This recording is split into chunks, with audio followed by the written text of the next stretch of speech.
Bienvenue et encore une fois, nous sommes heureux de vous avoir ici, chez nous et chez vous. Chez vous littéralement parce que ce lieu existe pour les enfants de Dieu. Ceux-là qui ont accepté que le Seigneur soit leur sauveur et rédempteur, comme ceux-là qui sont encore très loin, mais qui d'une manière ou d'une autre trouvent cet endroit comme un lieu de repos et de ressourcement spirituel et humain. Ce que nous avons en plus que vous, c'est tout simplement que nous restons ici, vous y venez de temps en temps. Mais nous tous, nous sommes ici sous la houlette de l'unique pasteur, le Seigneur Jésus-Christ. Et notre joie était toujours que ce lieu soit fréquenté par les petits et les grands, par les riches, par les pauvres, par les personnes bien portantes, par les malades, par ceux-là qui sont en recherche de la perle précieuse, qu'elles soient, ces personnes-là, bien établies en relation avec le Seigneur, qu'elles soient encore en chemin vers la réalisation au moins de la première rencontre. Je suis ici comme le recteur, mais nous avons 3 instances importantes qui vont vous accompagner tout au long de votre cheminement en ce jour. Je suis accompagné par le Père Boniface, qui est le chapelain de ce sanctuaire, donc qui est chargé des affaires spirituelles de la maison. Et je suis avec l'équipe des écoutants. Nos écoutants qui sont de la communauté de l'Emmanuel et qui cheminent avec nous et qui accomplissent leur mission au sein de cette maison. Donc, mais comme toujours dans chaque société, il y a les héros qu'on ne chante jamais. Il y a tout le monde autour de vous qui fait tout pour que vous ayez un bon repas à un certain moment, pour que vous ayez, et même si nous sommes encore en pleine réalisation, encore de renouveau de certaines infrastructures ici et là, qui sont au service de ce cheminement, pour que le cheminement aille bien d'une manière ou d'une autre. Voilà. Je voudrais vous dire qu'en ce moment, nous allons prendre 45 minutes pour une réflexion spirituelle. 45 minutes, je vais essayer vraiment de rester fidèle. Donc, à 10h35, je suis sûr que je serai capable d'avoir offert ce qu'il faut pour avancer dans notre réflexion. Je dis bien avancer parce que ceci débute une réflexion que vous continuez avec le Seigneur dans vos cœurs.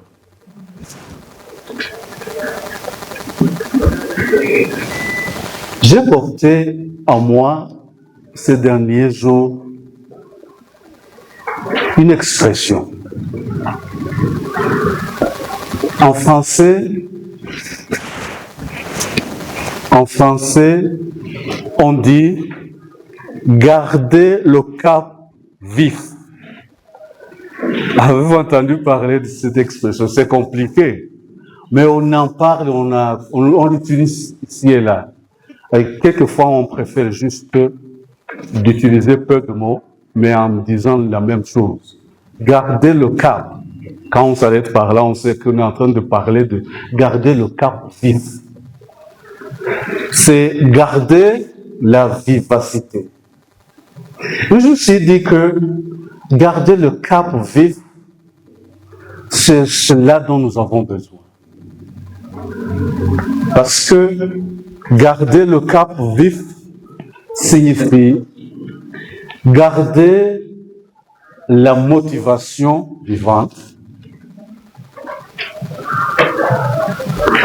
garder le souci de tendre vers le but actif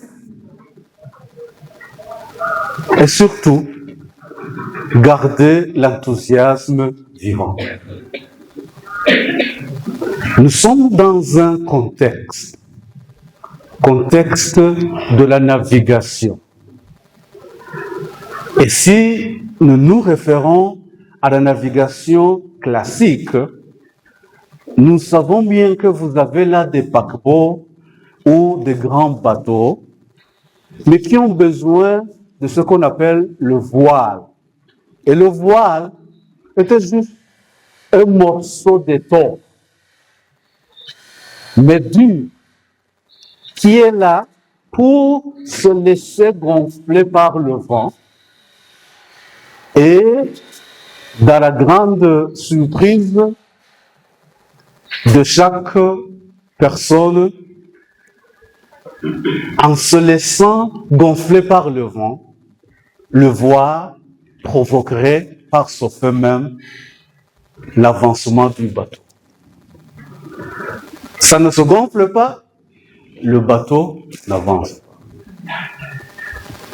Le vent change de direction, ça perturbe les voiles, le cap baisse et les conséquences sont néfastes. La navigation devient impossible. Et quand on parle de garder le cap vif, c'est garder ses voiles positionnés dans un meilleur endroit pour permettre tous ces mouvements bénéfiques au mouvement du navire. Nous le savons en parlant de garder le cap, puisqu'il s'agit d'explorer un thème. Je me suis dit, il faut peut-être partir de là pour un peu approfondir les secrets ou découvrir le secret de la force et de la miséricorde divine dans notre marche chrétienne. C'est donc tout simplement dire ceci: garder le cap vif, double point, découvrir la force de la miséricorde divine dans notre marche chrétienne.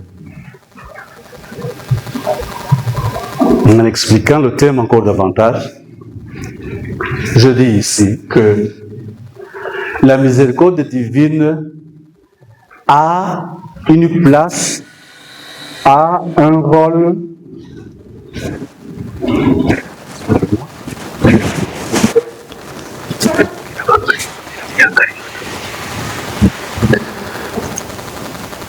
je m'excuse. La miséricorde divine joue un rôle dans cette navigation, la navigation que toi et moi sommes en train de faire. On garde ces analogies. La navigation, la marche, toutes ces analogies signifient que notre vie est un cheminement,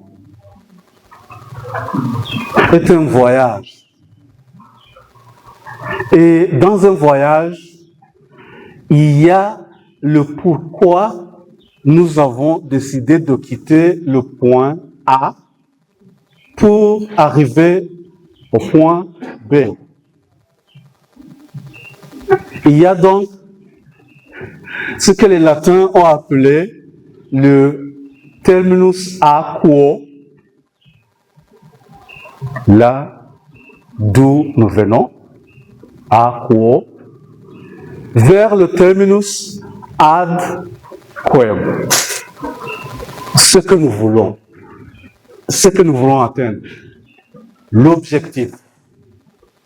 C'est vrai que dans le trafic ordinaire, on parle de « Je suis arrivé au terminus ». Et en anglais, ils ont gardé ça même au niveau des aéroports. Ça, c'est le terminal A, terminal B. Ça signifie que c'est ici, par là où tu dois entrer pour arranger l'aboutissement de ton voyage. C'est ça. C'est très important. Et alors, dans cette marche, la miséricorde a ce rôle que nous allons découvrir. Mais avant d'y arriver, on se poserait la question simple.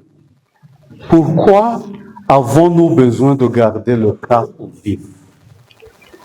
Pourquoi? Selon vous. Pourquoi ai-je besoin de garder l'enthousiasme, la motivation, mon souci de continuer? Pourquoi dois-je garder cela vif et vivace, dans la grande vivacité? Ça, c'est la question que tu peux te poser individuellement.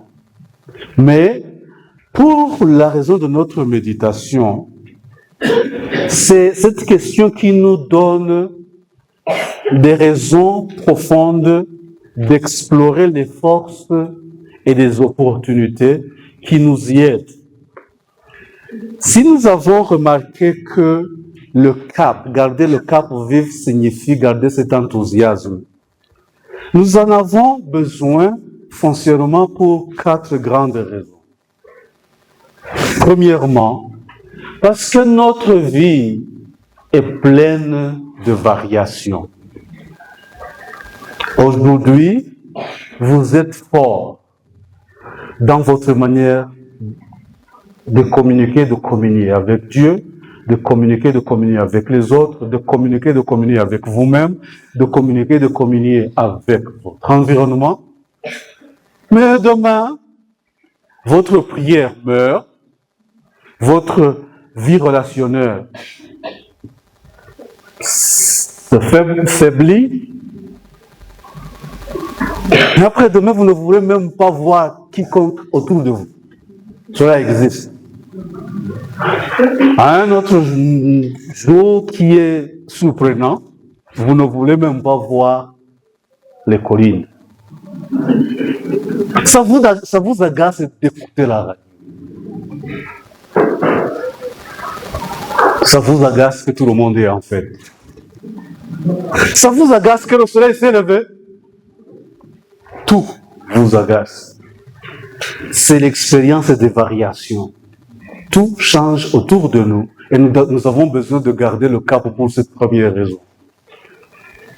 En d'autres termes, je suis en train de dire, lorsque ta relation avec Dieu est en baisse, qu'est-ce qui te donne la raison de continuer? Quels sont tes points d'ancrage? Nous sommes toujours dans le langage de la navigation. Je ne sais pas si vous connaissez l'encre. Pas l'encre de l'imprimante ou quelque chose. Mais restons dans la navigation. L'encre, c'est un outil à 3 grandes dents. OK? Et souvent, il est attaché à une chaîne dure et solide. Et quand le bateau veut accoster, on jette l'ancre. Et quand on jette l'ancre, l'ancre descend dans l'eau et pour quelques raisons, parce que les dents sont pointues, l'ancre se plante dans le sable sous-marin. Ce qui résulte à ce fait que le bateau s'arrête. Il ne peut pas être remué par les vagues pour retourner en eau profonde. Il ne peut pas aussi quitter le rivage pour peut-être se mettre sur la terre dure. Je m'imagine que cela n'est pas tellement possible. Mais l'ancre signifie la capacité de rester stable. Et c'est pour cela que l'ancre, dans le langage théologique catholique, biblique d'ailleurs aussi, c'est le symbole de la foi.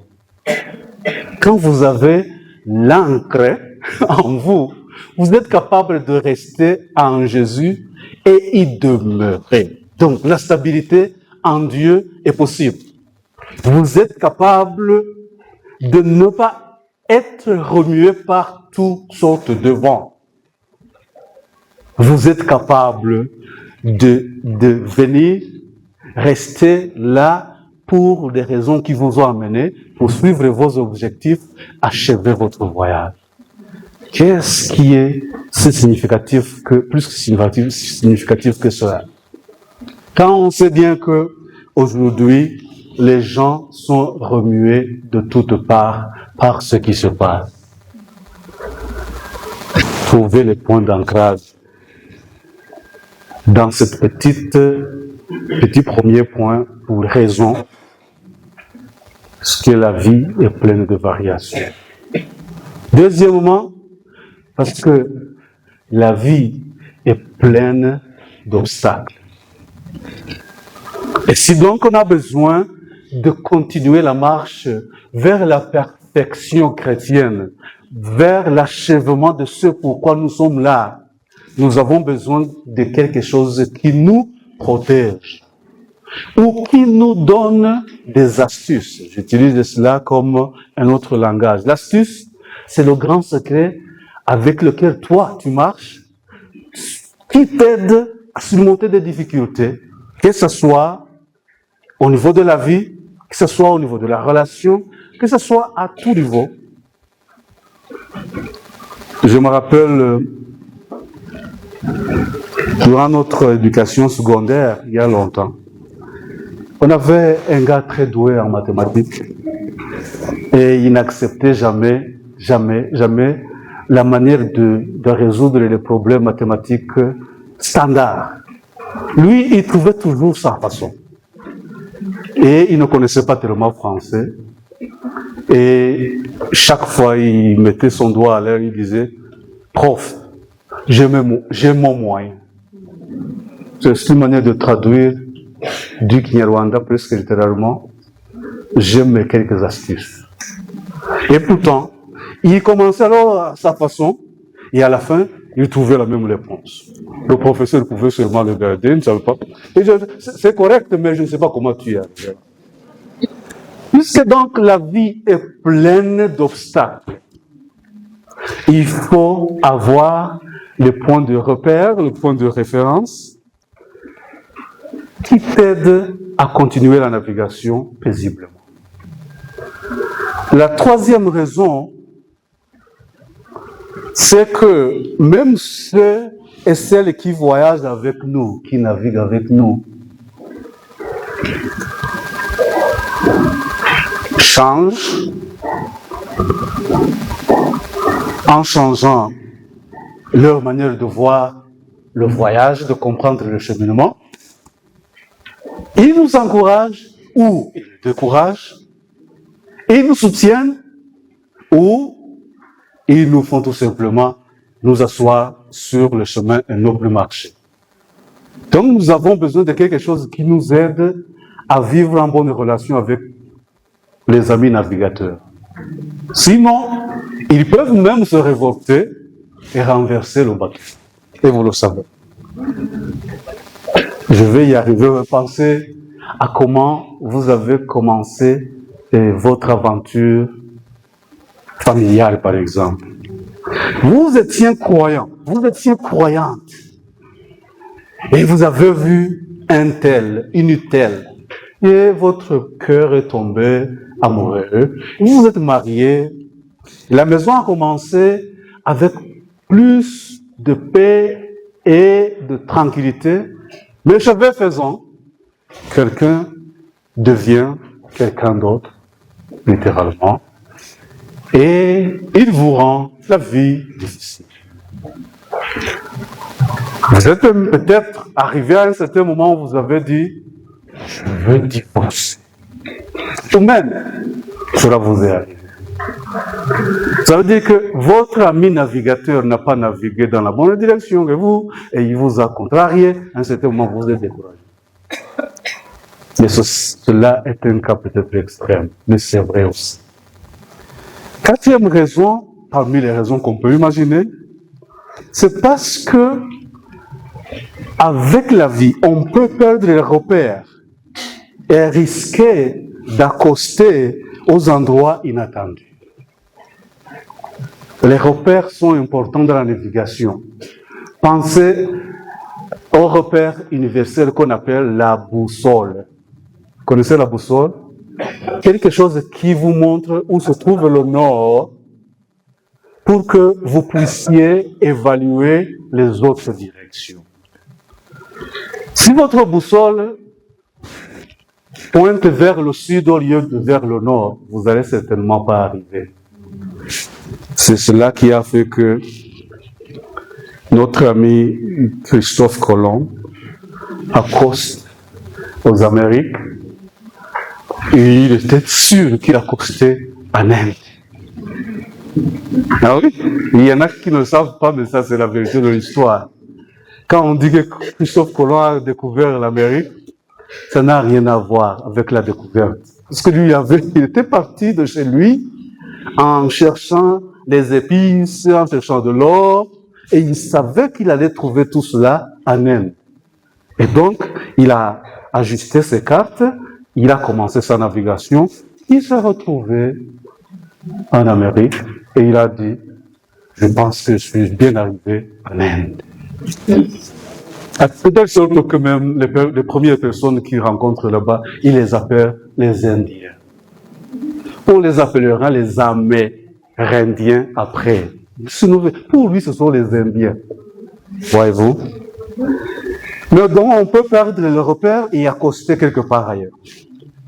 Donc ça, ce sont des raisons qui me poussent à utiliser cette analogie pour découvrir la force de la miséricorde pour nous dans la recherche de ce qui nous aide à mener notre marche vers le but pour lequel nous l'avons commencé. Et le but de notre vie, c'est de vivre avec le Seigneur dans cette vie, vivre avec le Seigneur quand nous vivons avec les autres, quand nous vivons dans le monde, dans ce que nous faisons, et un jour, quand notre marche ici sur terre est terminée, communier éternellement à la vie divine. C'est ça notre objectif. Imaginez-vous ce que cela peut être quand vous avez perdu des repères.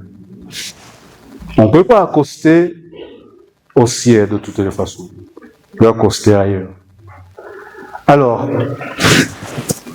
pour explorer le secret de la miséricorde, je voudrais vous dire que nous venons de répondre à la première question qui est la question déterminante dans ce que nous allons avoir comme réflexion et exercice aujourd'hui. Mais c'est la première partie des 4 parties de notre vécu aujourd'hui ici. Donc, après avoir répondu à la question pourquoi nous avons besoin de garder le cap, nous allons entrer dans la deuxième partie. Nous entrerons dans la deuxième partie. Et tout simplement, disons ceci. Après avoir répondu à cette première question, nous allons découvrir ce qu'est la miséricorde et comment elle peut nous y aider, justement, à garder le cap vif. Alors, ces 2 questions, nous y répondrons dans la première partie. Dans la deuxième partie, nous allons voir de près comment cela s'est passé dans la vie, dans l'histoire de notre Église, dans l'histoire des personnes comme nous, ceux-là qui nous ont précédés. J'appelle ça dans la vie de l'Église et dans le témoignage de nos prédécesseurs. En d'autres termes, je suis en train de dire tout simplement ceci. Est-ce qu'il y en a ces personnes-là qui se sont fait aider par la miséricorde et ont navigué de façon bien réussie cette vie à partir de leur cheminement ici sur terre et ont bien accosté auprès de Dieu. Voyons donc leur témoignage et ce qu'ils peuvent nous dire, ces gens-là. Et troisième partie, nous allons voir cette expérience, comment la miséricorde nous aide à naviguer, à garder le cap vif, et selon ce que la liturgie de ce jour va nous dire. Et nous serons à la messe. Je vous ai dit au début que j'ai aimé bien comment la parole était bien providentielle. Et en dernier lieu, ce qui est la quatrième partie, ce que nous ferons pendant notre visite. Je vais vous raconter comment ceci s'est vu ou s'est observé dans l'expérience de Luhango. C'est un point conclusif, mais c'est un point qui va vous montrer que ce que j'étais en train de vous partager a eu lieu aussi bien dans la vie de l'Église et dans l'histoire de nos prédécesseurs. Elle a eu lieu et elle est appelée à être notre référence selon ce que la liturgie nous dit. Et cela est appelé à demeurer notre point d'ancrage puisque cela a été vécu ici dans l'endroit où vous avez décidé de faire votre pèlerinage. Je ne sais pas si l'itinéraire est clair dans la pensée. En premier lieu, la partie nous aidera, je viens de faire déjà un petit pas, à découvrir pourquoi garder le cap vif est un impératif primaire et pourquoi et comment la miséricorde divine nous aide à garder le cap vif.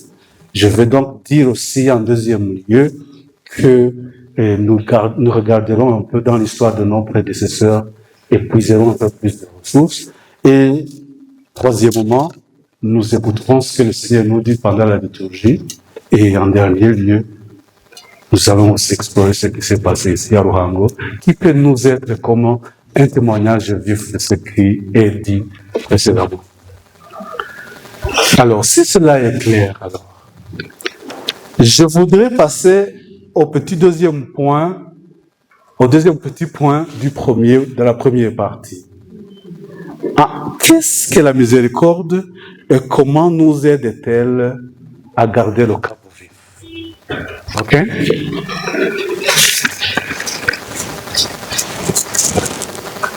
Je voudrais, pour ce faire, d'abord faire une grande référence à la dernière publication du Père Eugène Niyonzima, que nous avons eu le privilège de dédicacer ici même.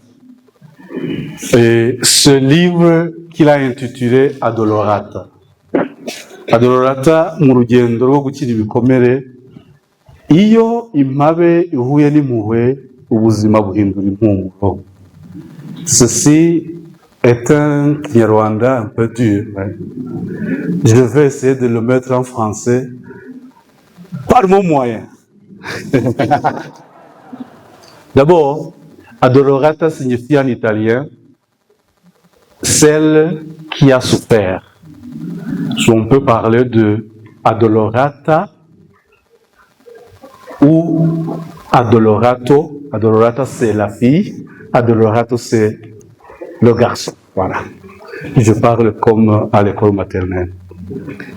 Alors il dit, dans son cheminement de guérison des blessures. Et alors le sous-titre, c'est quoi? Quand le déboussolé ou la déboussolée, celui qui a perdu ou celle qui a perdu ses repères, rencontre la miséricorde. Et cela, affirme le Père Eugène, change le goût de la vie. Donc je vous appelle, ceux qui peuvent utiliser le Kinyarwanda, puisqu'on l'a seulement en Kinyarwanda, pouvaient avoir ce livret ici. Mais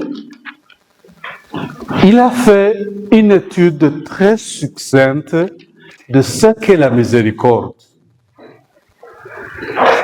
Et vous allez trouver ça à la page 32 Adolorata, page 32 et suite.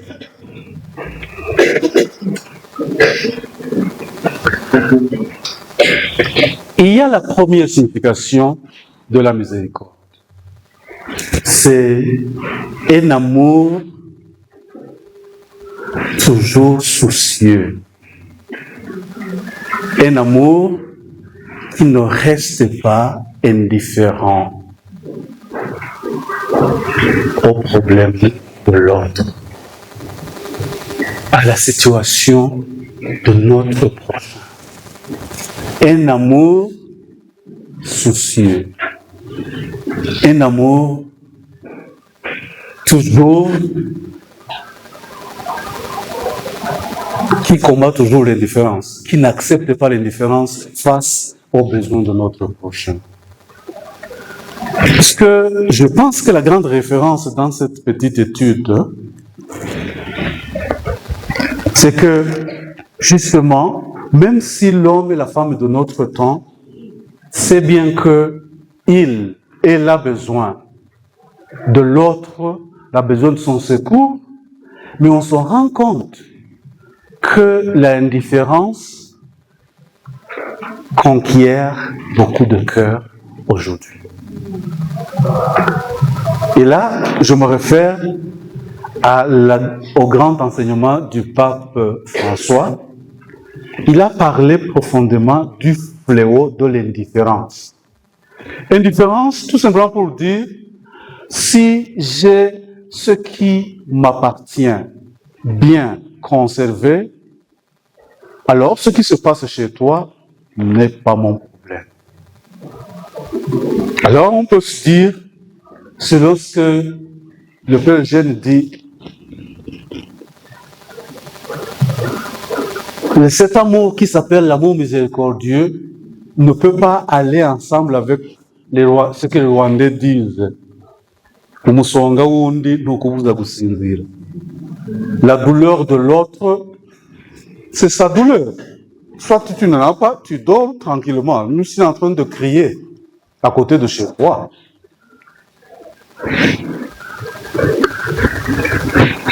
Voyez-vous, c'est très important. L'amour soucieux. Et vous allez trouver ça au psaume 121, verset 4. Dieu, et il le savait dans l'Ancien Testament, que Dieu ne dort pas pour Israël. Si moi je dois alors dormir alors que mon voisin est en train de crier, ce qui manque en moi, c'est ce cœur pareil au cœur de Dieu.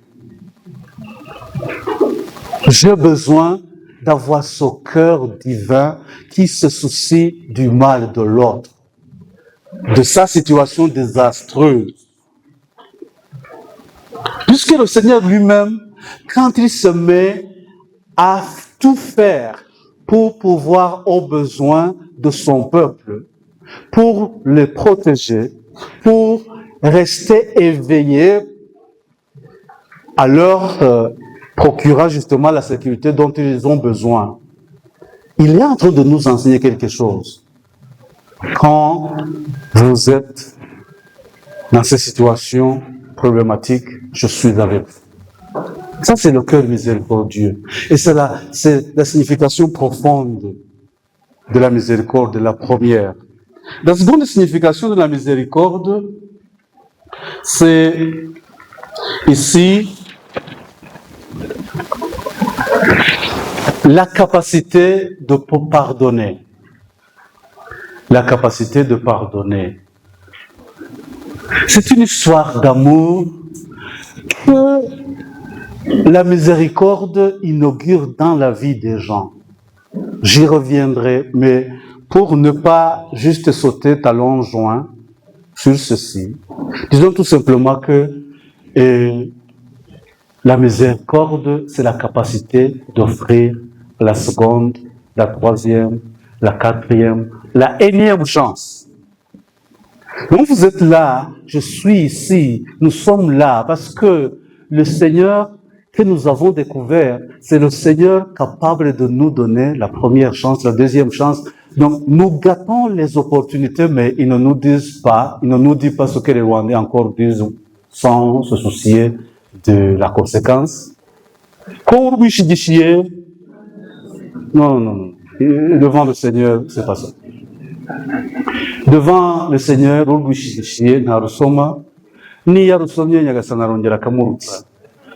le Seigneur fait tout pour qu'il soit désintoxiqué. Parce que nous sommes des personnes qui perdons les pédales par nous-mêmes. Ce que nous vivons, c'est ou bien les conséquences de notre engagement faux choix, ou bien le faux choix, faux engagement de l'autre. Mais ça vient de chez nous, de tirer le bien du mal. Et je crois que la grande référence faite ici est une référence faite à Saint Jean-Paul II dans sa lettre Dives in Misericordia, Dieu riche en miséricorde, littéralement traduit. Au numéro 6. La miséricorde est capable de tirer de tous les maux quelque bien. Oui, nous le disons en français, Dieu écrit droit sur les lignes courtes. Mais le Seigneur l'a montré, et selon ce que le Père Eugène aussi a signalé dans son écrit, en faisant de Jésus quelqu'un qui vient d'une généalogie côte bizarre. Si vous lisez, par exemple, à la page 36 de ce petit livre, il parle de cette généalogie de Jésus. Il écrit, si vous êtes attentif à ce qui est mentionné dedans, vous allez dire, oui, le Seigneur est champion. Attirer le bien des différents mondes. Parce que les parents, les femmes qui sont mentionnées, ce sont les prostituées, ce sont les pauvres des pauvres, ce sont les personnes qui n'ont pas de référence dans le cadre social. Mais le Seigneur a choisi ce genre de généalogie pour que ce soit la généalogie de Jésus, son fils. Et vous le savez, j'aime bien blaguer avec mes confrères ici. Vous savez, j'aime bien le Rwanda, notre pays. C'est un pays magnifique. Mais c'est un pays qui n'est pas fort au football. D'ailleurs, dans beaucoup de sports, le Rwanda n'est pas champion. Et voilà que nous sommes, peut-être l'année passée ou l'année passée, nous avons un centre de personnes avec autisme et d'autres formes de handicap, d'Akibirizi. C'est là que le district de Gisagara, en collaboration avec notre centre, ils prennent les enfants handicapés de tout genre que nous avons là-bas et ils vont dans les Jeux paralympiques à, je pense que c'était au Berlin ou quelques villes allemandes quelque part. C'est la première fois que j'ai vu le drapeau rwandais sous les épaules d'un Rwandais qui est premier. Et ce premier Rwandais n'est pas un coureur de marathon, c'est pas un excellent footballeur, c'est pas un excellent prêtre, ce n'est même pas un excellent intellectuel, c'est juste un enfant handicapé de Kibirizi. Pour la première fois, nous avons la première place sur le podium. Ah! Comment le Seigneur fait pour que les pierres rejetées deviennent des pierres d'âme? C'est cela. Alors, c'est ce grand secret qui nous met sur les rails de comprendre que la miséricorde elle-même, c'est la force que nous avons, qui nous a été offerte pour que le cap reste vif. Rappelez-vous du cap de notre navigation. À travers ces trois grandes possibilités, le Seigneur recrée ce qui est détruit. Le Seigneur redonne vie ce qui tendait à mourir. Le Seigneur redonne l'espérance aux désespérés. C'est la miséricorde qui fait que je sois ici comme prêtre, n'ayant pas été le meilleur des garçons de mon village, n'ayant pas été le plus doué des séminaristes qui étaient avec moi, soit au séminaire ou à l'université quelque part. C'est ce qui fait que toi et moi avons des côtés trop obscurs, trop faibles, des côtés qui puent. Mais le Seigneur accepte que nous soyons là. Et vous savez, quand tu es là, quand tu es présent, et quand tu écoutes le Seigneur, il peut dire, voilà, j'ai enfin trouvé quelqu'un qui peut mériter d'être appelé mon fils, ma fille. Pas que tu sois extraordinaire, humainement parlant. C'est le Seigneur qui te crée, qui t'a créé, mais qui te recrée quand tout est détruit. C'est le Seigneur qui te redonne la vivacité quand tes forces faiblissent. C'est le Seigneur capable de te dire, oui, on t'a toujours dit que tu n'es rien, mais ils ne savent pas. Je me rappelle de cette anecdote,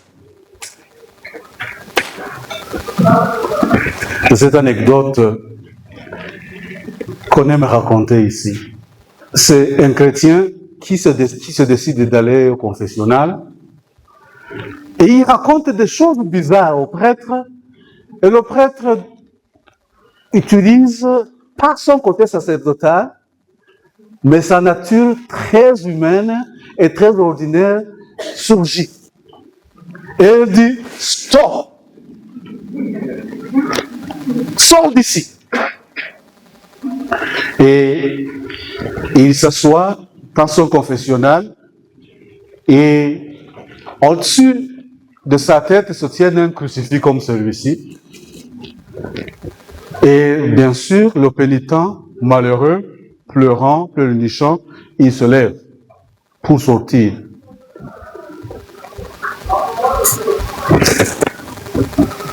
Et le prêtre entend la voix venant du crucifix.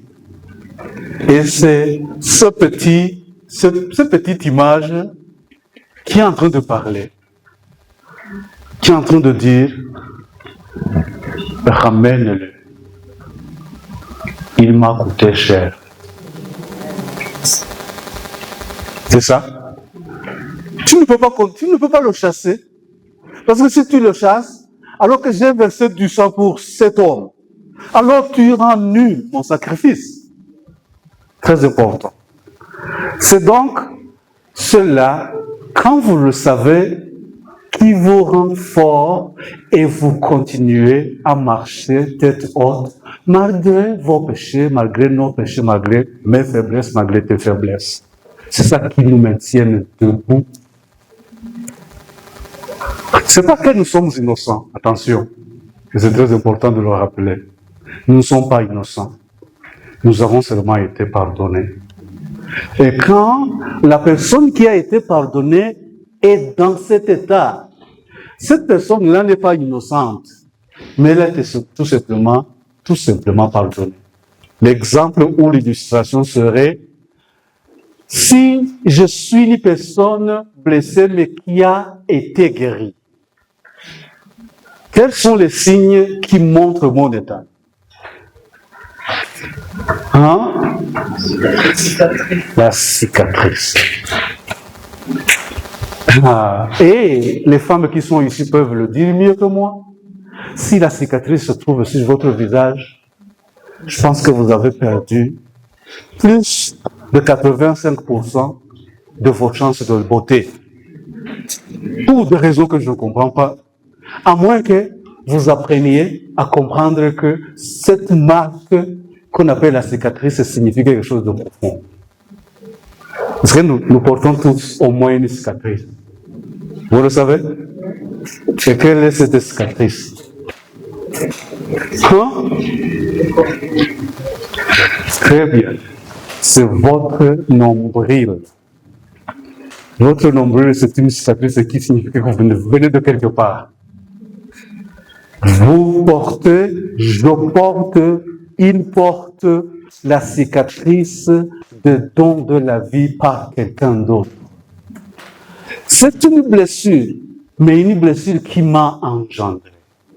Sans ce détachement ombilical, si on peut l'appeler ainsi, alors ma mère n'existe pas parce qu'elle est morte maintenant, probablement durant l'accouchement. Moi non plus, je n'existe pas parce que en ce moment-là, je suis mort avec elle. C'est très important de le rappeler. Mais d'autres cicatrices portent la même signification. Supposons que j'ai été voleur. Je suis parti cambrioler une banque. Et on a tiré sur moi. Mais par chance, la balle ne m'a pas pris à l'endroit critique. Je suis vécu. Ceux qui sont là pour me dénigrer diront, regardez bien, au niveau de son cou, à gauche, c'est la marque de son identité de cambrioleur. Pour moi, pour conclure cette petite partie, c'est important. Elle nous aide, la miséricorde, à garder le cap vif, parce que elle rend les choses possibles là où l'impossibilité s'est installée.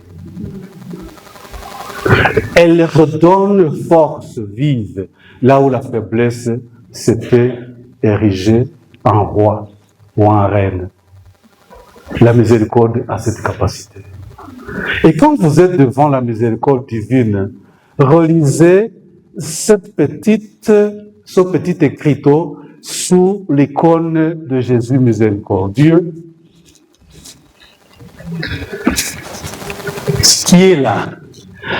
Quand Sainte Faustine a reçu cette révélation, le Seigneur lui est apparu sous cette apparence. Il lui a dit, je te donne un vaisseau, c'est-à-dire un récipient que quelqu'un peut utiliser pour puiser à la source de ma miséricorde.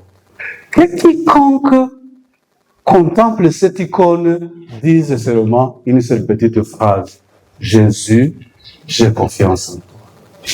Dès que vous êtes capable de dire cela, vous êtes en train de défier toutes les forces qui devaient vous dire le contraire.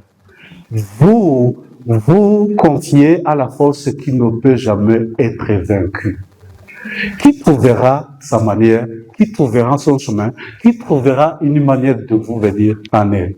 Jésus, j'ai confiance. Jésus, j'ai confiance. Jésus, j'ai confiance.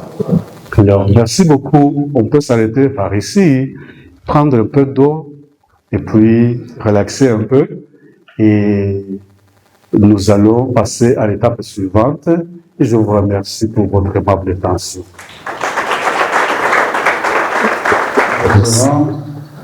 Et peut-être en disant une pensée d'un auteur, un théologien, j'ai dit que c'est la communauté de foi qui fait naître l'Écriture. Je voudrais expliciter cela comme un peu sommairement. Quand nous nous référons à l'histoire de l'Église, nous ne sommes pas en train de parler de personnes d'une autre époque, d'une autre culture, d'une autre forme d'éducation. Nous sommes en train de parler des ancêtres de la foi, des personnes qui ont porté le flambeau de la vie chrétienne à diverses époques de l'histoire, Et ceux-là qui ont rendu possible même la parole, peut-être avant, c'était le cas. Et mais ceux-là qui ont fructifié la parole de Dieu la rendant davantage plus fructueuse et plus abondante dans ses fruits, dans la vie des personnes concrètes, des contextes divers. Oui, une communauté de foi fait naître tout ce qui nous aide dans la foi. La vie chrétienne, l'Église catholique par exemple, ce n'est pas une religion appelée religion du livre. Non, nous ne sommes pas une religion du livre. Nous sommes, nous, des disciples de Jésus-Christ. Et c'est dans cette forme d'être disciple, dans ce discipleship, comme les Anglo le diraient, qu'est née toute autre manière de rester en communion avec le Christ et qu'est naissent aussi certains grands enseignements par lesquels nous marchons.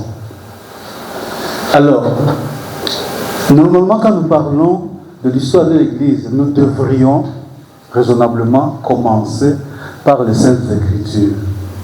Ça veut dire que communauté de foi existe même dans le livre de la Genèse. Aussitôt qu'on commence par exemple à parler d'un homme comme Abraham, à qui le Seigneur dit, lève-toi et va dans un pays que je te montrerai. Une fois là, je ferai de toi un ancêtre de personnes aussi nombreux que le sable du rivage des mers, que les astres du ciel, ainsi de suite. Et nous voyons là une communauté en conversation. Il le dit peut-être à sa femme Sarah, la femme qui n'était pas là pendant la révélation probablement. Lui commence à cheminer tous. Le Nouveau Testament que nous connaissons avec le centre Jésus-Christ est un accomplissement, et c'est peut-être la meilleure forme de lecture des Saintes Écritures, de ce qui a commencé même dans le livre de la Genèse. Je crois que les théologiens bibliques qui nous ont aidés à saisir cette vérité ne sont pas nombreux, mais ils sont significatifs.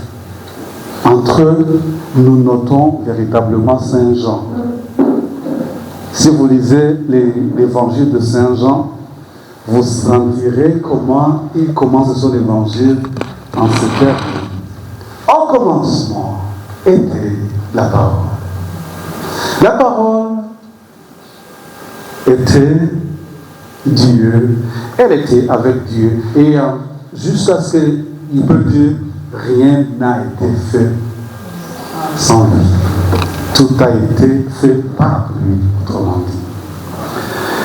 Ça veut dire que Jean nous renvoie dans la Genèse pour nous dire quand Dieu crée, le Verbe de Dieu est là, parce que c'est le Verbe, c'est la parole de Dieu qui crée. Donc, c'est une manière de nous faire voyager dans le temps pour nous dire qu'il y a comme cette manière de vivre une communauté encore aujourd'hui qui se comprend dans la même dynamique. Nous pourrons peut-être approfondir cela autrement. Mais restons dans les parenthèses que nous sommes enseignés aujourd'hui, à savoir comment la miséricorde nous aide à garder le cap vif dans notre cheminement de chrétien. Récemment, relativement, en 1930-40, nous avons eu la grande révélation. La divine miséricorde est venue explicitement sous son vocable de miséricorde divine, à travers une jeune religieuse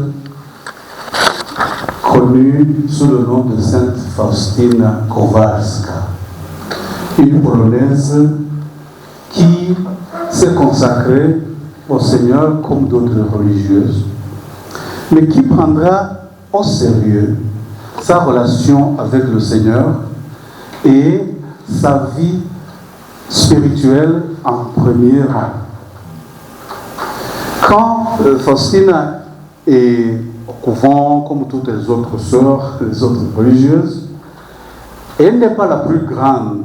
D'ailleurs, elle n'a jamais occupé aucun poste de leadership, comme on est tous affolés par l'autorité. Je crois que le poste le plus important qui est noté dans ses propres écrits est qu'elle fut portière pour ouvrir le portail du couvent quand il y a les visiteurs. Autrement dit, ce n'est pas une sœur qui parle à la télévision. Non. Ce n'est non plus pas cette sœur qui dirige une école. Pas du tout. Elle est là comme une religieuse qui s'occupe de la maison, qui nettoie les toilettes du couvent, qui sait préparer la nourriture, etc. Mais à partir du moment où elle est entrée au couvent, elle a commencé à noter soigneusement les moments significatifs de sa vie avec le Seigneur. D'où elle est tout simplement ce que nous savons comme diaire. Le diaire, en anglais, ils ont le diary, mais que nous avons appelé journal en français, puisque cette culture n'est pas si prononcée dans beaucoup de cultures africaines. Garder le journal, noter ce qui se passe dans ton cœur, c'est une pratique maintenant à la mode.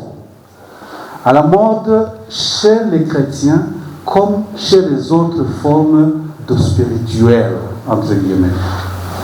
Aujourd'hui, si vous notez ce qui se passe en vous, vous êtes en train de remarquer vous-même ce qui est dans les changements qui s'opèrent en vous, les guérisons, s'il y en a, ou vous pouvez aussi évaluer ce qui est en train de marcher mal.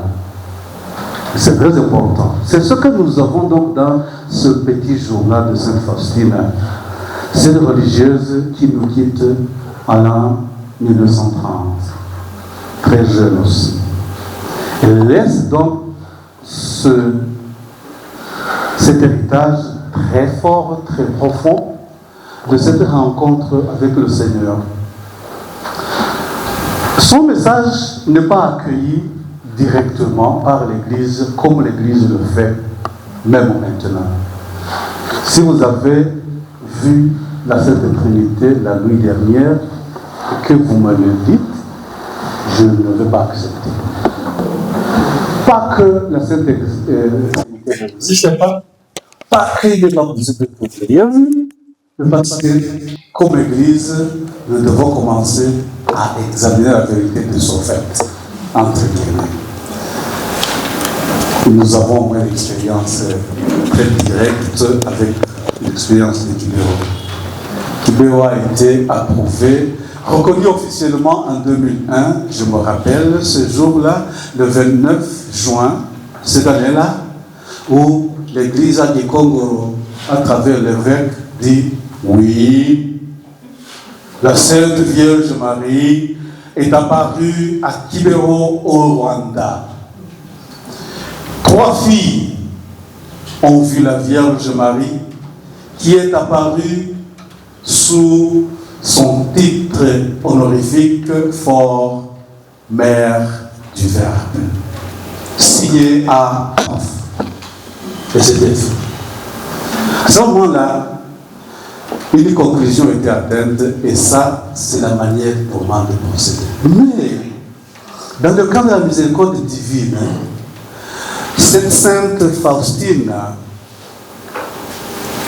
probablement n'était pas l'unique à avoir suivi ou entendu ce cœur miséricordieux de Dieu. Parce que avant Marguerite Marie à la Coque, une sainte aussi du 16e siècle, si je m'en abuse, je ne m'abuse pas parce que je ne me rappelle pas exactement de ces dates, avait vu ces apparitions, mais sous un autre nom. En fait, ce sont les mêmes apparitions, vous voulez. Quand le Seigneur lui a dit, voici le cœur qui a tant aimé, mais qui n'a jamais été aimé en retour. C'est ça. Et est née là la spiritualité du Sacré-Cœur que nous connaissons tous, j'espère. Mais Sacré-Cœur, cet amour qui aime, qui n'a pas reçu l'amour en retour, c'est la même forme d'amour qui aime et qui réalise dans nos vies ce que nous avons discuté dans le premier enseignement. Est capable de redonner vie à ce qui était désespérément fini. C'est ça. Alors, c'est à partir de Sainte Faustine que cet héritage est revisité, on peut dire. Et en 1990, plus précisément, quand les gens commençaient à voir dans cette scène, dans cette femme, cette religieuse, une personne qui était sérieuse avec ce secret de la miséricorde, le pape Jean-Paul II commence à dire oui. Toutes les études qui ont été menées sur ces écrits, toutes les réflexions théologiques qui ont été portées à des conclusions précises autour de ce secret, de cette doctrine, je crois que ça a du sens, ça a vraiment du sens. Alors Jean-Paul II, il se décide, pas que seulement il soit lui-même polonais, comme Faustina est polonaise, à examiner de près son cas et à la proposer à l'honneur de nos auteurs comme sainte dans l'Église. Parce qu'il avait trouvé, Saint Jean-Paul II, en cette femme, le témoin de cette miséricorde. Et nous avons là le début d'une spiritualité qui entre en vogue. Et il a conservé la vie des gens concrètement parce que à ce moment-là, l'Église avait noté des conclusions importantes qui ont à voir avec ces apparitions que Sainte Faustine avait pris le soin de noter dans son journal. La première chose fut le chapelet de la miséricorde divine. Je me rappelle que le petit livret que vous avez en Kinyarwanda, le prix Yambazimwezimana, a été édité chez Paluti Press en 1992. À ce moment-là, la spiritualité tenait déjà quelques racines. Et ce moment étant aussi critique dans l'histoire du Rwanda, nous y reviendrons, commence à enseigner les gens des vérités très prononcées sur l'amour de Dieu sous d'autres angles importants.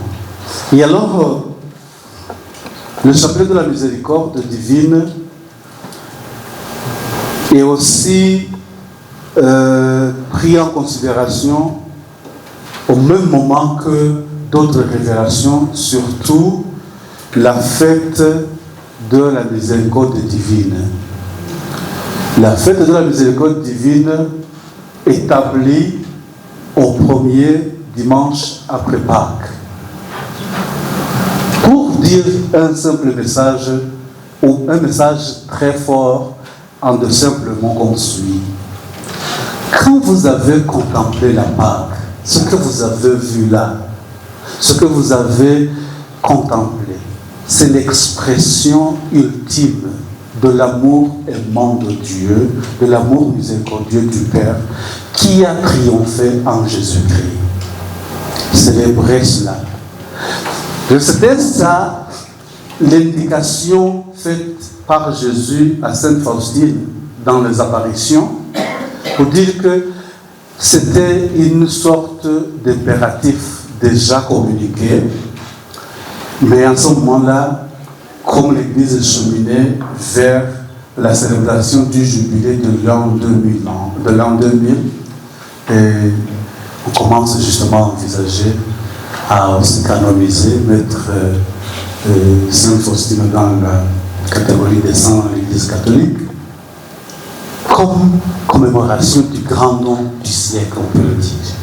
C'est vrai, en 2000, Faustina Kowalska est reconnue sainte. Toutes ces pratiques spirituelles autour de la Divine Miséricorde entrent en usage dans l'Église universelle. Donc, on peut dire, nous sommes en 2026, cette spiritualité peut être située, universellement parlant, dans l'Église autour des 30 années dernières que nous avons déjà, à partir du moment où on a commencé à penser à la vie de cette façon comme une inspiration pour toute l'Église. Mais alors, qu'est-ce qui se passe dans tout cela? On redécouvre précisément le lien qui existe entre l'amour miséricordieux du Père, l'amour sacrificiel du Fils et l'amour consolateur de l'Esprit Saint. Et cela est condensé dans le secret simple mais très profond qu'on appelle l'Eucharistie. C'est pour cela que quand tout ce que vous allez expérimenter relativement à la miséricorde divine nous est combiné dans l'Eucharistie. L'Eucharistie, c'est le symbole, c'est le sacrement complet de la miséricorde divine. Le Dieu qui aime et qui se donne en nourriture et qui ramène la vie là où elle s'est éteinte. C'est donc cette histoire, parmi beaucoup d'autres histoires, donc vous vous rendez compte que je prends seulement le XXe siècle. J'aurais pu commencer par le début de la vie de la chrétienté et trouver comment dans l'histoire ceci est une vérité. Mais explicitement, ce que nous avons comme référence et comme source et point de ressourcement aujourd'hui débute vers la fin du XXe siècle, quand Sainte Faustine, la révélation de Jésus miséricordieux, donc cette icône que vous avez là, est mis sur les auteurs pour la vénération et la pratique chrétienne. J'ai pensé qu'il serait utile de faire un petit exercice avec vous autour de cette icône de Jésus miséricordieux pour un peu condenser l'histoire de ce qu'est cette icône et ce qu'il peut nous apporter dans notre manière d'utiliser, entre guillemets, la miséricorde pour garder le cap vif de notre marche comme chrétien. Et c'est certainement une icône qu'on peut expliquer différemment de mon interprétation dans le contexte qui est le nôtre. Et celle-ci. Je commence par ce que le Seigneur dit à Sainte Faustine. Sainte Faustine voit ça, et puis dans sa vision, le Seigneur lui dit, va faire cette icône. Ce que tu vois là, va chercher un artiste qui te fasse ça. Et puis, bien sûr, comme tout voyant, toute voyante, ce que l'artiste fait n'est jamais exact. J'ai eu la chance d'être à Kibéro quand on proposait la première statue de la mère du Verbe, Nina Wajan. Les gens ont travaillé longuement. Ils ont dédié des heures à cette œuvre. Mais chaque fois qu'on montrait à Nathalie Moukamazimaka, elle ne sait pas encore. Vous avez regardé ça. C'est pas ça exactement. Et on retourne à le dire. C'est pas ça non plus, c'est même pire. Bon, alors, le fond de l'icône peut se distinguer en des signes suivants qui peuvent aider même dans ton cheminement, dans ton cheminement personnel. Le Jésus miséricordieux qui apparaît à Sainte Faustine, c'est le Jésus ressuscité. Ça, c'est le numéro 1. Le Jésus ressuscité qui se laisse voir avec les blessures de la passion. Donc, il remarque les marques de... Vous savez, et même là où la lance l'a ouvert, le côté. Même les pieds sont toujours trouvés avec des blessures presque béantes. Donc, elle voit ça.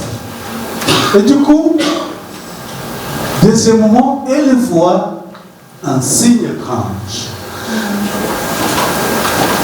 Les rayons qui ont deux couleurs. Les deux couleurs sont la couleur rouge et la couleur... En fait, c'est pas blanc, c'est pas bleu, c'est quelque chose entre ça. On peut se rendre compte que ceci tout simplement renvoie à ce que nous avons dans la Bible. La vérité est que dès que Jésus meurt sur la croix, le soldat lui transperce le côté avec une lance et du côté ouvert jaillissent l'eau et le sang. Et l'Église, depuis l'époque classique, avait pris cela sérieusement. C'est le sacrement de l'Église, disait l'Église. L'Église est née de ça. Parce que c'est cela qui signifie le fond de ce qu'est l'Église pour le monde. L'Église, c'est le sacrement du salut parce que d'un côté, elle communique le salut du Sauveur, mais aussi elle participe dans la communication de Dieu salut à travers les sacrements qui lavent, qui purifient, qui redonnent vie aux gens. Et donc l'eau symbolise cela. Mais en dehors de tout ça, j'ai vu dans les livres d'Habakkuk, un livre très très ancien, et que le prophète s'étonnait que, oui, dans le cœur de Dieu jaillissent deux rayons. Je ne sais pas si dans l'interprétation théologique cela se trouve déjà. J'ai fait une petite réflexion sur ça. Il y a deux rayons par lesquels des personnes qui sont confiantes dans cet amour reçoivent le salut et la consolation de Dieu. Parce que justement, comme je le disais dans le premier enseignement, oui, Jésus, qui est le Sauveur envoyé par le Père, est là pour redonner vie à travers les sacrements, à travers la prière que vous et moi faisons, à travers l'Église comme entité de croyants, à travers même la création, parce que tout est don finalement. Voilà. Mais alors, ces deux signes, pour moi, se complètent par un troisième, qui est contenu dans cette assemblée de signes. Je crois que je l'ai fait moi-même de cette façon parce que j'étais en train de faire une réflexion sur comment nous vivons ou nous rendons nos blessures des sources de guérison pour les autres. Je n'ai jamais vu, ou j'ai vu rarement de personnes qui peuvent toucher leurs blessures et quand même parvenir à donner la bénédiction. Ceci est ma petite, peut-être ce qu'on appelle un annexe de parole. Quand vous touchez à votre blessure et quand vous pensez à quelqu'un qui vous a blessé, arrive-t-il souvent, fréquemment, que vous disiez une parole de bénédiction? Qu'est-ce qui arrive spontanément? Malédiction, colère. Et je me suis dit, oui, si on pouvait écouter son Jésus, qui touche son côté payant et quand même béni, je pense qu'on peut transformer la société meurtrie à travers cette attitude. Oui, une méditation personnelle, vous pouvez en faire la vôtre. C'est aussi cela la richesse des icônes. Normalement, dans l'église, les icônes, on ne les décide pas. Les icônes, on les écrit. Parce que comme j'écris un livre L'artiste qui fait ceci participe à un travail d'écriture parce qu'il doit écouter l'inspiration et essayer de la transmettre aussi fidèlement que possible. Et c'est pour cela que les artistes qui ne sont pas peut-être pas théologiens, ils n'ont pas besoin d'être théologiens, ils ont besoin seulement d'être engagés dans la voie de la sainteté. Quand on surveille ceci, vous ne pouvez pas vivre comme quelqu'un qui fait des photocopies de ça et puis vous appelez l'écrivain des icônes. Là, vous êtes seulement une photocopieuse peut-être. Et je l'ai vu dans d'autres manières de mettre l'art sacré. Quand un artiste prend son temps pour écrire une icône et établir une statue, si l'artiste n'est pas sérieux, l'icône n'arrive pas à refléter la vérité que je dis. Oui, c'est vrai. C'est pour ça que dans le temps, quelqu'un qui devait écrire une icône devait passer des temps de retraite et littéralement être en accompagnement spirituel jusqu'à ce que cela arrive à son terme. Parce qu'autrement, ce qu'il mettra, parce qu'il est en colère, parce qu'il se rappelle des choses bizarres, va aussi apparaître dans le corps. Bon, ça c'est l'exercice de parenthèse que j'utilise souvent et je m'en excuse. Mais c'est sûr, il faut toujours avoir ce cœur droit pour écrire une icône. Mais pour ce qui nous concerne, il y a beaucoup de choses qui sont dites dans cette icône de Jésus miséricordieux. Et quand on dit que c'est un récipient, un vaisseau, quelque chose qu'on utilise pour puiser dans l'océan de la grâce, je n'en disconviens jamais. La personne qui dit Jésus, j'ai confiance en toi, voit le Jésus qui se tient dans cette posture et qui est en train d'avancer vers Laurent. Laurent, ça veut dire quelqu'un qui prie. Jésus est en train d'avancer, vous voyez le bas, c'est comme si il est en train d'avancer vers toi, moi, qui suis devant cette icône. C'est toute une grande conversation spirituelle qui est en train de se passer là. Et il n'est pas si facile. On a eu des bons témoignages, mais qui sont venus de très loin. Je vous raconte un et on part. Un jour, je suis ici, ça c'est ma troisième fois que je viens ici à Luanda. Ma première expérience, ma deuxième expérience, je suis ici et quelqu'un vient, et c'est une femme qui a 3 enfants, et qui me dit de me prodiguer des conseils, de me donner quelques orientations. Comme vous en avez l'habitude, j'ai pris la décision d'aller me suicider. Mon bureau n'a pas encore changé, c'est celui-là que vous avez à côté de la réception. Elle entre là-bas et elle me dit qu'elle a besoin seulement de frais de transport pour aller à l'endroit sûr où elle pouvait se jeter d'en haut de la falaise et perdre sa vie sans doute. Et oui, comme elle m'avait empêché de lui donner quelques conseils, je lui pose simplement cette question. C'est combien? Oui. La femme me dit, c'est seulement 2000.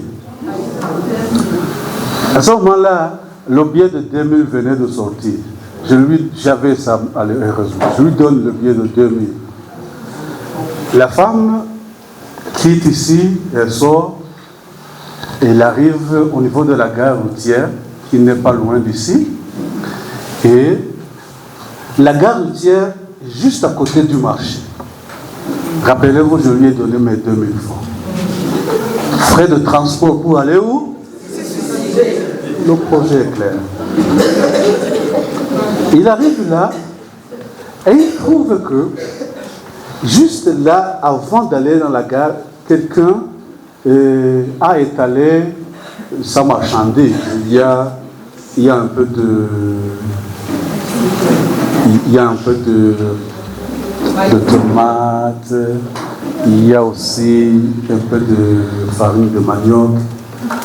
À ce moment-là, elle se rappelle qu'elle a dormi et que ses 3 enfants pouvaient manger grâce à ça. La femme achète 2 kilos de farine de manioc, il achète quelques tomates et quelques oignons, et un peu de fleurs de farine de manioc, pas de manioc, mais d'arachide. Et puis, il dit, avec ça, ils peuvent manger. Il a déjà perturbé sa sorte. La suite est claire. Au lieu d'aller se suicider, d'abord, il garde quand même, le projet est toujours actif et actuel. Mais il dit, je vais d'abord cuire ce que je viens d'acheter. Les enfants vont manger, mais j'irai me suicider tout de même. Elle est partie, elle a fait la cuisson de ce que j'ai acheté. Et à la fin, les enfants mangent et commencent à lui dire merci maman. C'est à ce moment qu'elle commence à pleurer. De joie et profondément de tristesse, quelques mélanges de sentiments, d'émotions. Et à la fin, elle dort, les enfants dorment, mais le lendemain, elle devait aller se suicider pour accomplir ce qu'elle avait commencé. C'est très bien, mais elle n'a plus à dormir. Comment elle va y arriver? Quand il racontait tout ça, elle me dit, je me rends compte qu'il me reste seulement 300. Et moi, je lui pose la question, mais tu avais besoin du transport, pourquoi? Quand tu vas te suicider et quand tu dois... On prend le transport public parce qu'au moins on veut conserver quelques énergies. Si tu as décidé de mourir, pourquoi tu étais si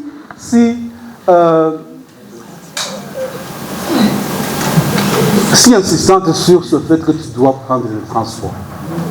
On me dit, je ne sais pas, mais je pensais que le transport était un moyen rapide pour y arriver rapidement et finir la soirée. Ok. Et alors dites-moi, vous avez fait quoi?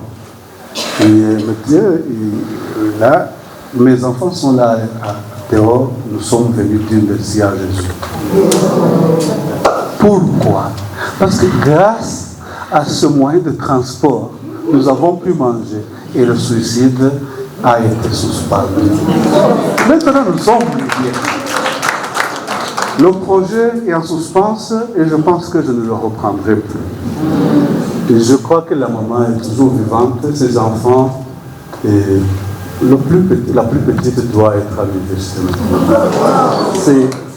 On ne sait pas. Et ce que j'ai dit aux personnes qui étaient avec moi dans l'accompagnement, comme on partage des expériences pénibles, et ils ont failli juste me battre. Pourquoi tu lui as donné l'argent d'aller se suicider? J'ai dit, j'étais juste là, en train de faire sa volonté, parce que je ne pouvais plus rien dire que d'obéir à ce qu'elle fait. Mais pourquoi suis-je en train de dire ça? Une personne comme ça a des difficultés à dire j'ai confiance. Je refuse de me fier à ce qui m'habite. J'accepte de me fier à ce que tu as dit. Tu as dit que tu m'aimais et que tu prendrais soin de moi. Maintenant, je ne sais pas comment tu le feras, mais j'ai confiance en toi. C'est ça. Et c'est cela qui a toujours accompagné l'Église au cours de toute son histoire. Vous allez trouver ça dans le témoignage des martyrs. Vous allez trouver ça dans le témoignage des autres saints. Même ici au Rwanda, puisque nous avons eu un génocide qui n'a pas de couleur commune à celle des autres génocides qui aient jamais existé. Les témoins de l'espérance et de la vie au cours de ces massacres et ces tueries ignominieuses ont été ceux-là qui puissent dire « Je ne sais pas comment tu le fais, Jésus, mais j'ai confiance en toi. » Vous connaissez les vieilles mamans qui ont réussi à sauver beaucoup de gens alors qu'elles n'étaient pas fortes. Nous en avons beaucoup ici. Connaissez-vous les gens qui n'étaient pas armés, mais qui ont su accompagner des bus, des véhicules de gens jusqu'à destination, mais qui n'avaient pas d'autre moyen que juste dire « Jésus, j'ai confiance en toi ».